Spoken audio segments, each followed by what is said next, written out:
বর্তমান বাংলাদেশের প্রেক্ষাপট যেখানে দাঁড়িয়ে আছে সেখানে বাংলাদেশের জনগণ এখন তার মতের বহিঃপ্রকাশ ঘটাতে পারছে এবং মুক্ত ভাবনার চিন্তাগুলো সে প্রকাশ করতে পারছে, কিন্তু সেই জায়গা থেকে যেমন এটা সুফল আছে একইভাবে কিন্তু একটা আশঙ্কাও কিন্তু বিরাজমান আছে। হ্যাঁ, কারণ ফ্যাসিস্ট শেখ হাসিনা পালিয়ে গিয়েছে, তার দোসররা কিন্তু এখনও বাংলাদেশের মাটিতে অবস্থান করছে এবং তারা কিন্তু বিভিন্ন ধরনের ষড়যন্ত্রের সাথে লিপ্ত আছে। তো আমাদের মানে আমার বিশ্লেষণ, যদি আপনি মনে করেন যে দীর্ঘ 17 বছর যাবৎ বাংলাদেশের জনগণ ভোট দিতে পারে নাই, তার গণতান্ত্রিক চর্চা করতে পারে নাই, জনগণ এখন তার ভোটের অধিকার ফিরে পেতে চায়, একই সাথে তার প্রত্যেকটি দাবি দেওয়া যৌক্তিক সমাধান চায় জনগণ, এবং সেই সাথে জনগণ তার ম্যান্ডেট দিয়ে জনগণের সরকার কিংবা জনগণ তার রাষ্ট্রের মালিকানা ফিরে পেতে চায়। সেই জায়গা থেকে গণ অভ্যর্থনার মাধ্যমে স্বৈরাচারের পতনের পর ছাত্র জনতা, সকল গণতান্ত্রিক আমি রাজনৈতিক দল এবং জনতা ডক্টর ইউনূস সাহেবকে একটি সমর্থন দিয়ে এই অন্তর্বর্তীকালীন সরকারের মানে সূচনা শুরু হলো। জনগণ কিন্তু প্রত্যাশা করে তার হারিয়ে যাওয়া গণতন্ত্র পুনঃপ্রতিষ্ঠা হবে এই সরকার দ্বারা, কিন্তু আমরা দেখতে পাচ্ছি যে এই সরকারকে কিন্তু প্রত্যেকটি রাজনৈতিক দল সহযোগিতা করছে এবং তার সর্বোচ্চটা দিয়েই কিন্তু রাজনৈতিক দলগুলো সহযোগিতা করছে, সাধারণ জনগণ সহযোগিতা করছে, কিন্তু কোথাও না কোথাও আমরা সরকারের ভিতর এক ধরনের কখনো একটা তীব্র কঠোর মনোভাবনা চলে আসছে, যেমন তারা বলছে তাদের কথাবার্তায়, উপদেষ্টাদের কথাবার্তায়, যে এত বছর ধরে যদি রাজনৈতিক দলগুলো যদি সব কিছু সমাধান করতে পারতো তাহলে কেন করলো না। তার মানে সব সমাধানের দায়ভার ওনারাই একাই নিয়ে নিয়েছে।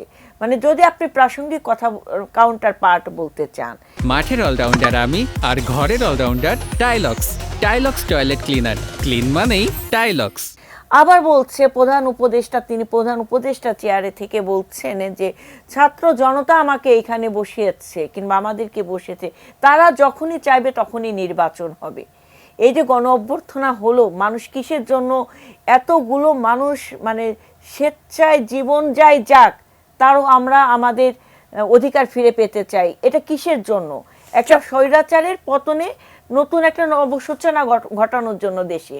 তো সেই জায়গায় আপনি কখনো প্রধান উপদেষ্টার জায়গা থেকে আপনি কোনো একটি রাজনৈতিক দলের মানে গঠনকে নিয়ে যখন আপনি অ্যাপ্রিসিয়েট করছেন কিংবা আসছে মানে বার্তা দিচ্ছেন, তখন কিন্তু তার নিরপেক্ষতার প্রশ্ন চলে আসে।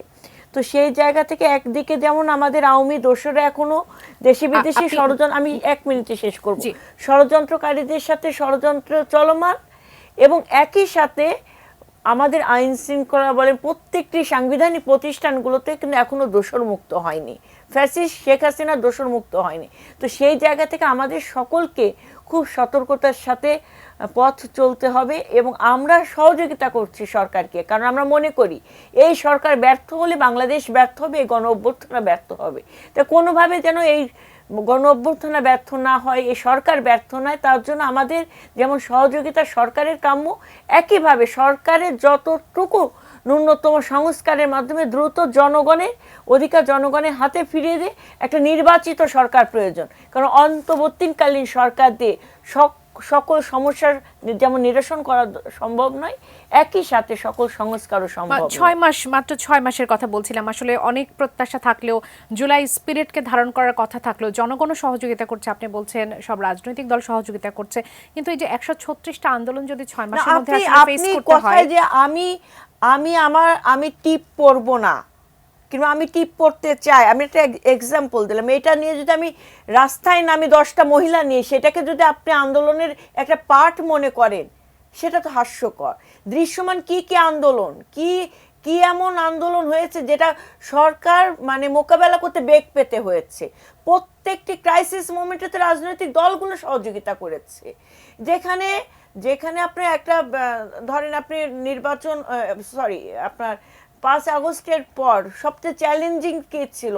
দুর্গাপূজাকে একটা চ্যালেঞ্জিং মোমেন্ট ছিল, সেটা কি সকল দল মিলে কি এটা মোকাবেলা করে নাই? করেছে। এরপরে আপনার আওয়ামী ফ্যাসিবাদদের বিভিন্ন ষড়যন্ত্র, সেগুলো কি সকল দল মিলে মোকাবেলা করে নাই? তো কোনো কিছুতে স্পেসিফিকভাবে দল মানে এই অন্তর্বর্তীকালীন সরকার তার একক কর্তৃত্বর ফলে কিংবা ক্ষমতা বলেই যে সবকিছু মোকাবেলা করতে পেরেছে সেরকম কিছু সেটা না।